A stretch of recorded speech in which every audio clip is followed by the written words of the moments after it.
Konnichiwa, minasan. How is everyone doing? Hope you've all had a good summer break so far, if you get one. I have been enjoying mine very much. I have not made any posts, as you've probably noticed. Sorry if I seemed like I'm a slacker, but I've just been really trying to take my time to prepare for everything, digest all the material I've learned over the last 2 semesters, and just relax a little bit. Doesn't mean I haven't been doing things, but I mostly haven't been doing things. I just wanted to post today. I said a while back I was going to go over my first semester information, pretty much my required materials, what I spent on it, everything like that. And I said I was going to put the information on my Patreon for free. But after taking a bit of a break, I think that this is for this first semester. I'm just going to keep it simple to this video, and I'm going to explain um, my best methods. If I started off this way, I feel like I would have learned a little better, because a lot of my first semester I was juggling the schedule, trying to figure out what I can and can't do, getting maybe a little too much information, but ultimately what happened was what I'm going to go over is the material I used the most and the information that was the most useful for starting off on this experiment that I'm doing. Don't forget, it is a learning Japanese language as well as a manga slash comic lesson is what I'm doing.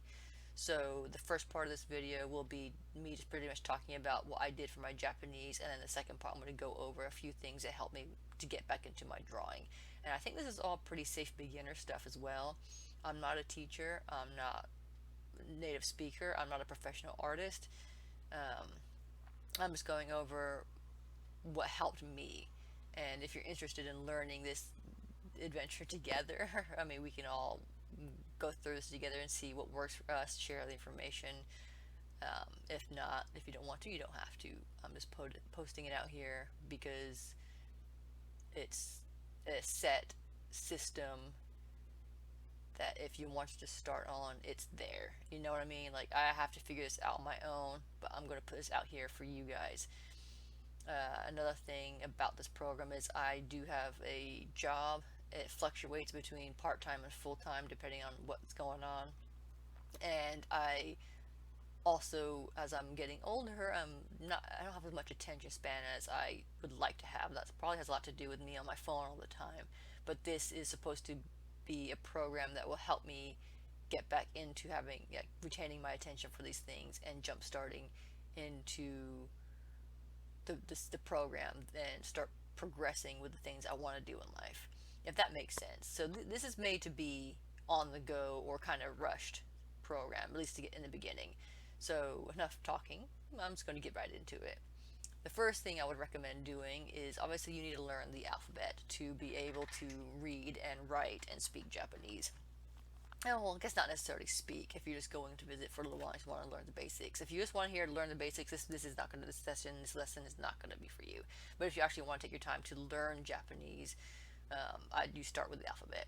And I went through several apps. I went through several books. This, for me, was the best way to start. It wasn't complicated. I didn't open up a Japanese alphabet book and was bombarded by kanji telling me what to do and everything, which it can be intimidating. You jump straight in. I don't know if you can see this or not, but the screen it's got here. Can you click that? Oh yeah, here we go. Still not that great, but it's better than nothing. This is the main menu. You have quizzes, flashcards for your learning type, and then you can click on the test you want, hiragana or katakana. And obviously I started with hiragana and then worked down to katakana later on. This is just a good way to kind of dip your toes in the water to see if you want to learn Japanese or if it's something for you. And it's like I said, it's easy, it's on the go. It takes all but maybe 15 minutes to go through all the hiragana if you were running through the test, and maybe 50. It's about 30 minutes a day to run through every single character on here. Excuse me. It has reference charts. I didn't actually know this was on here until I saw it on this page, so that's kind of funny to me. You can see the outline of my character now. Look at that, I'm glowing. Whee! And then you can, this is what I worked with, the characters you want to appear for the test. So you select these little boxes of what you want to go through, and it'll quiz you on them. So what I did was I started on AEIOU, click that one, run through the flashcards for as much as I needed to. I would even write them down once or twice, and then I would go through the quiz. And then once I was done with the quiz, if I aced it, then I would be done for the day. If I didn't ace it, I just write down the characters I got wrong 4 times, put the phone down, walk away from it. Before I went to bed, just run it through one more time to see if I remembered. If I didn't, write the characters down again, walk away from it. The next day, I would add the kaki ku kekos with the a e a o u's and run through that. Flashcards. Only do the flashcards for the ones I had problems with on the first one. Flashcards for all the second ones. Run through the test, and then you just keep repeating that over and over, add it until you are comfortable with them.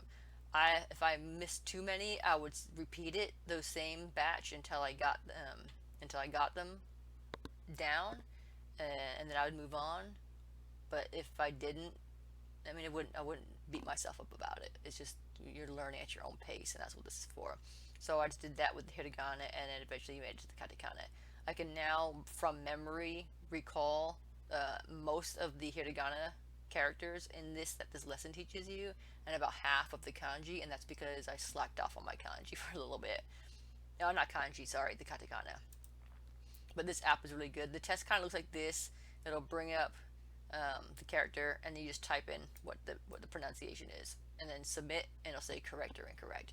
Again, if I got one incorrect, then at the end of the test screen, it'll tell you all the ones you messed up. I would just write them down 4 times each, put the phone down, move on, go do something else, come back later on if I wanted to. These are the reference charts. I wouldn't necessarily worry too much about this because I didn't even know it was in there until recently, but if you want to, you can. How do I get out here? Oh, there you go. So that's what I would recommend for this app. It's pretty good. Like I said, it's free. It does have ads in it. Um, I might buy the ad-free version at some point just because it has been helpful, and I think that they deserve the money they got for it. So if there is a purchase one, I don't know. But that's what pretty much covers this app. It's very useful. Just go through the hiragana and katakana.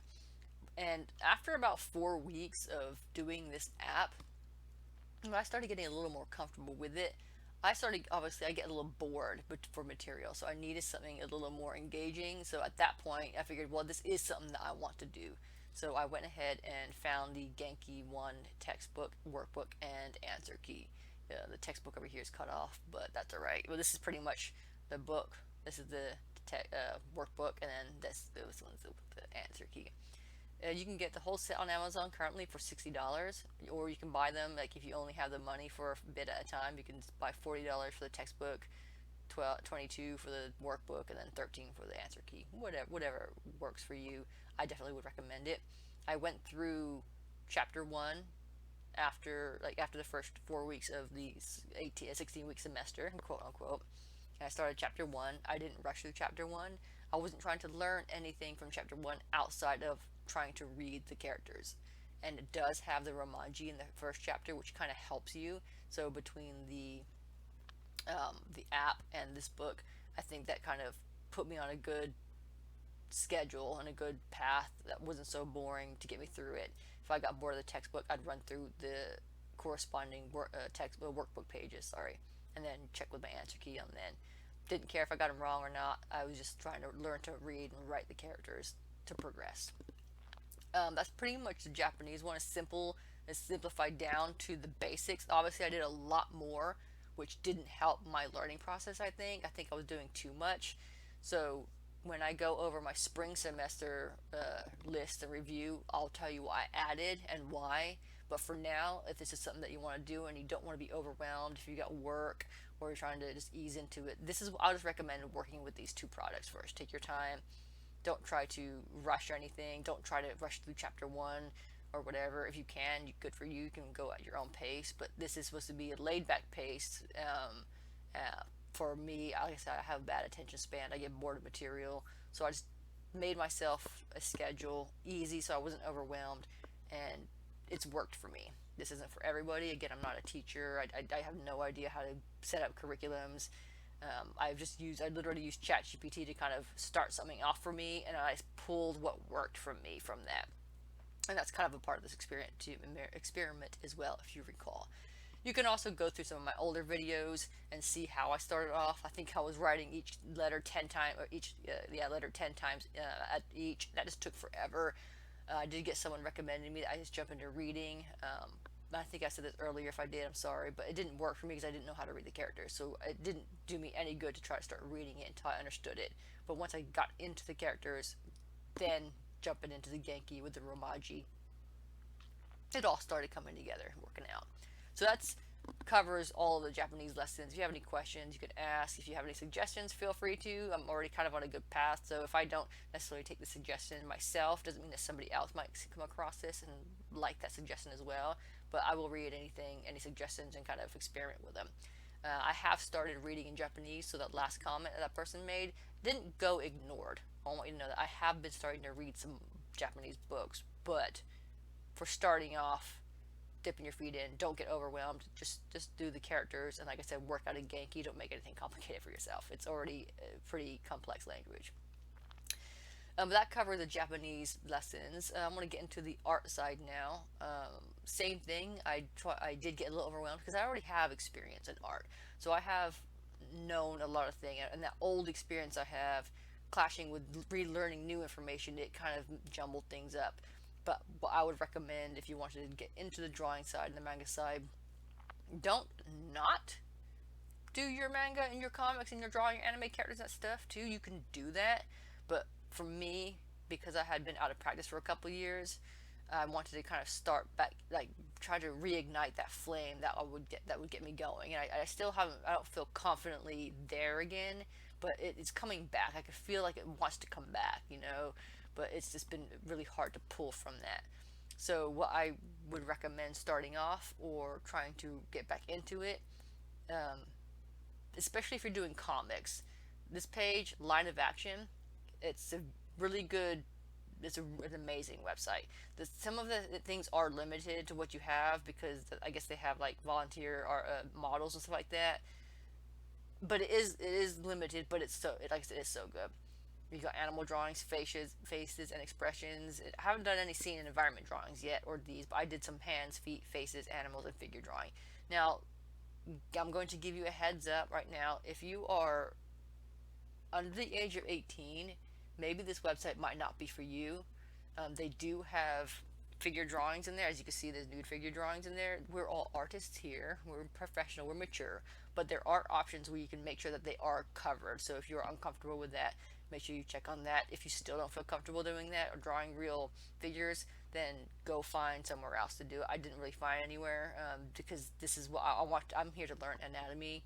I'm here to learn how to draw correctly and all this kind of stuff. You might want to find a book, figure drawing books that you can buy in stores because most likely they will be a little safer. But I would recommend coming here for facial expressions and drawings, as well as the hands and feet drawing too. These two perfect. There's nothing wrong in them. I don't think you're going to see anything weird or wrong in them if we're doing that, so you're safe on there. Most of my time I did faces, and then I did the figure and then hands. Did a couple animals when I got bored of that. So it's definitely, I would recommend this one. It's really good. Draw a box I heard was also good. I played with it a little bit, but it's kind of a lot of information, so I wouldn't jump straight into that yet if you're looking for it. It might be fun to do some one-off exercises just to kind of experiment. It does go over some basic lessons. That works too. But what I primarily used for my first semester in getting back into art was Line of Action, and then this YouTuber, which was my favorite one, was my doodle sessions, was draw sessions. I don't think you can see his name down here because I've got this all set up weird. But the YouTuber is draw sessions. They're pretty popular, so you might have already heard of them. But he goes over this little random shapes thumbnail drawings. And I don't want to play the video because I don't want to like strike my videos or anything, and I'm not like popular enough to contribute to anything he does. So I'm not trying to take any credit for anything here. I'll make that clear. I'm just sharing this information here to recommend doing it. If you're watching my channel, you've probably heard of this channel. But I'm using this as an example because for me, I feel like I've had trying to find my style, and it's very hard for me to do. But doing the way he goes over it and talks about it, the method, I feel like it's helped me immensely with finding my style. So between this and the anatomy drawings, I think it's a good place to start. Um, so yeah, I mean, just doodle every day. I made my schedules. Every other days were for Japanese, and every other days were art. So kind of like a college schedule is what I did. Again, I did too much, so I got a little overwhelmed. That's why I'm breaking it down to just these two. Work off of these two items each, just to get started if you wanted to, and you should be good to go. Don't think about comics. Don't think about your comics. Um, don't think about anything if you don't have to. Just work out of here. If you can do figure drawing and you want to do your characters but with the figures, that's perfectly fine. If you want to do your facial drawings, especially with your characters, go for it. Whatever helps you, whatever gets you engaged into it, you can do. But for me, completely detaching myself from my comics and the things that I wanted to do, my stuff, and just to work on this, I feel like it's kind of helped. Like I said, getting my style when I'm not trying to draw what I'm already used to. It's been pretty cool. I've come up with some really interesting things, and it's helped me with my motivations, helped me with some ideas for my comic that I want to throw in later on. But that pretty much covers the first semester, my prototype semester is what I think I called it. Like I said, you can go back and you can find my old videos of me doing it. You can skip through. A lot of them are dull and hard to watch because, quite frankly, it was dull and hard for me to do those exercises with the information being so much, and I didn't know what I was doing. Um, so if you could just do that, but with just these limited materials, you should be good to go. With that, I think I'm going to end the video here. Thank you for watching. Thank you for those who stuck around. For those who may have left, I do apologize. I was enjoying my summer break. I'm allowed to do that. And my next video I'll come up with, I'll go over what my next schedule will be for. I'm going to try to find ways to incorporate my next schedule assignments onto here. So I'll try to be talking more in Japanese, going over some little comic ideas I want to do, goofing around. Maybe I'll do some live streams, um, character designs, and when I go over what I'm doing for the next semester, I'll be working on those on video so I can post them here too. But with that pretty much being said, again, sorry for the long absence if anybody really missed me. Hope you continue to have a good summer. Don't overheat. Put your air conditioning on if you can. Stay hydrated. And I will see you in the next video. Bye.